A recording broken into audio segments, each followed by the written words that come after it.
Assalamualaikum warahmatullahi wabarakatuh. Teman-temanku semua, pecinta ikan nila, ikan lele, ikan gurame dan semua jenis ikan. Kembali lagi dengan saya di channel Soleh Farhan 879. Sebelumnya saya doakan teman-teman semuanya sehat walafiat, sukses selalu, bahagia selalu, dan tercapai semua cita-citanya. Teman-teman semua pecinta ikan nila khususnya ya, dan semua jenis ikan hari ini. Hari ini saya akan berbagi sebuah bukan tips dan bukan trik sebetulnya, tapi sebuah inisiatif, sebuah cara untuk menghemat pakan dan juga menghemat obat dengan menggunakan pare. Ya, teman-teman bisa melihat, saya di sini kebetulan punya pare. Pare ini saya kemarin dikasih sama tetangga saya, banyak, rupanya pahit semuanya. Dan kebetulan juga karena masih lebih banyak ya, ada yang sudah hampir matang. Ini nanti akan saya gunakan untuk pakan ikan nila, pakan ikan bawal, gurame, dan yaitu 3, bawal, gurame, dan nila. Teman-teman mungkin jarang yang tahu ya, bahwa sebetulnya tanaman pare ya, daunnya terutama ekstrak daunnya itu sangat bermanfaat untuk ikan, karena bisa menghambat pertumbuhan bakteri, pertumbuhan jamur untuk ikan-ikan yang terkena jamur ya. Itu daunnya.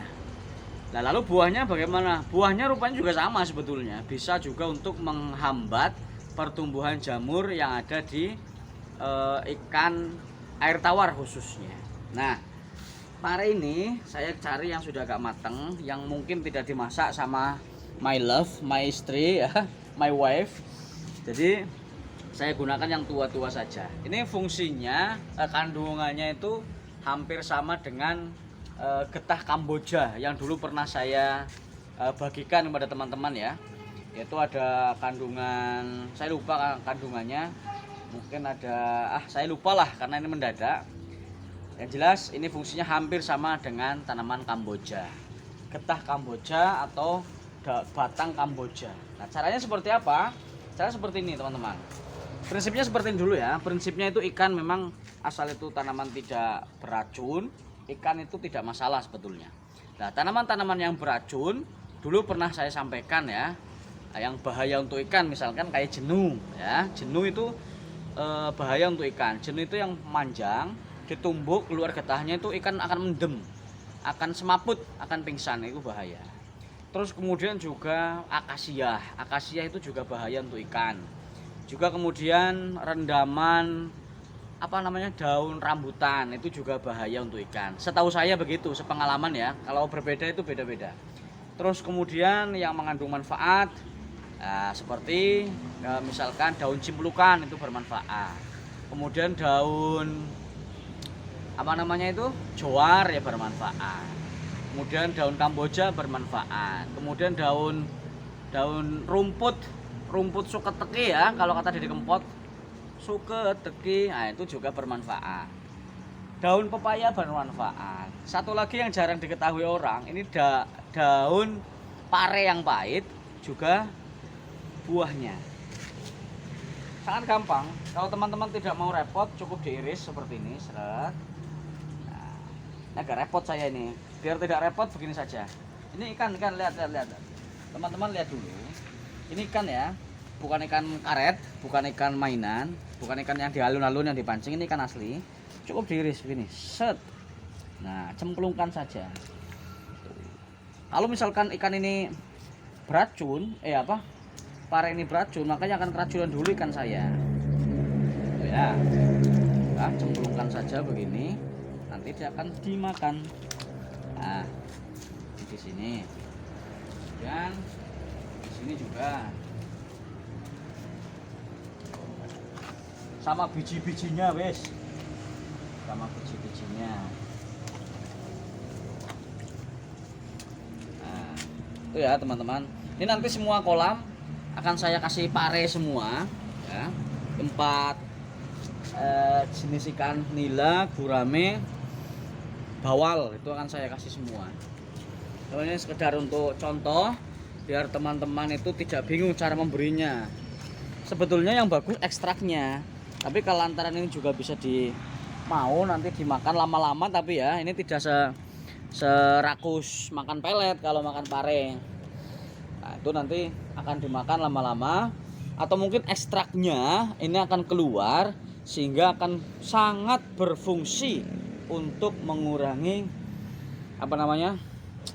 mencegah pertumbuhan bakteri. Jadi seperti itu teman-teman. Nah, kalau teman-teman tidak mau menggunakan parenya, itu bisa pakai ekstrak daunnya. Ini nanti akan dimakan. Kalau tidak dimakan, ekstraknya akan keluar lah paling tidak. Karena ikan saya ini terbiasa memakan pelet dan daun kangkung misalkan. Ini jarang sekali saya kasih pare. Jarang sekali karena saya tidak punya tanduran pare. Maka ini saya nunggu ada orang yang ngasih, kemudian tidak kemakan sebagian, saya berikan. Nanti akan keluar. Kalau saya harus membuat ekstraknya kan agak lama, jadi saya cemplungkan saja seperti itu. Nih teman-teman bisa melihat, tidak ada respon memang, tapi biarkan saja, nanti akan keluar ekstraknya. Nah ini malah sudah ada respon, sudah mulai ada respon yang di sini. Teman-teman bisa melihat ya.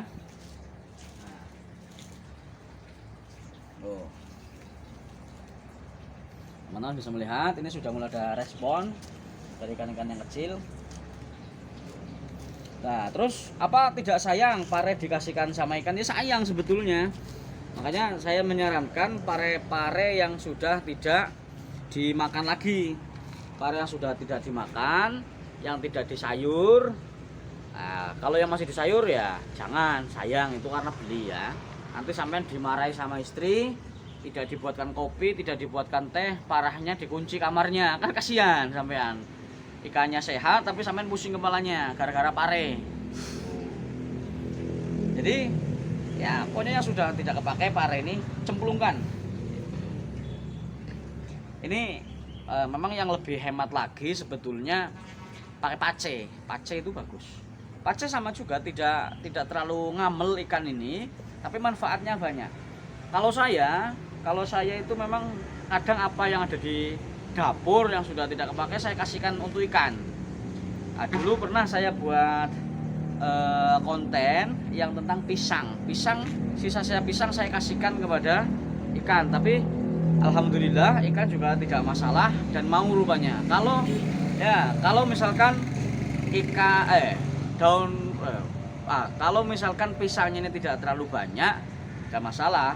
Kalau terlalu banyak memang sebagian mengatakan ini tidak baik. Kemudian untuk kejelasan tentang pare ini, nanti teman-teman bisa mencari referensi lain ya di internet. Misalkan coba teman-teman cari fungsi buah pare atau tanaman pare untuk ikan. Itu silakan dicari ya. Mudah-mudahan ketemu. Pasti ada khasiat dan fungsi pare untuk ikan. Itu silakan dicari. Biar teman-teman tidak ragu, gitu ya teman-teman. Barangkali ini saja ya, karena kru saya ini masih banyak acara, masih banyak agenda di dapur. Jadi mudah-mudahan ini bermanfaat untuk kita semuanya, khususnya untuk saya ya, dan teman-teman yang kadang kekurangan pelet tapi kelebihan sisa-sisa makanan di dapur. Jadi bisa memanfaatkannya. Oke, terima kasih untuk semuanya. Nanti saya akan melanjutkan keliling kolam untuk memberikan pare ini, dan mudah-mudahan ini betul-betul keluar khasiatnya, tidak keluar mudorotnya. Terima kasih untuk semuanya. Salam berbagi cerita, berbagi pengalaman, dan berbagi rezeki. Salam sukses. Assalamualaikum warahmatullahi wabarakatuh.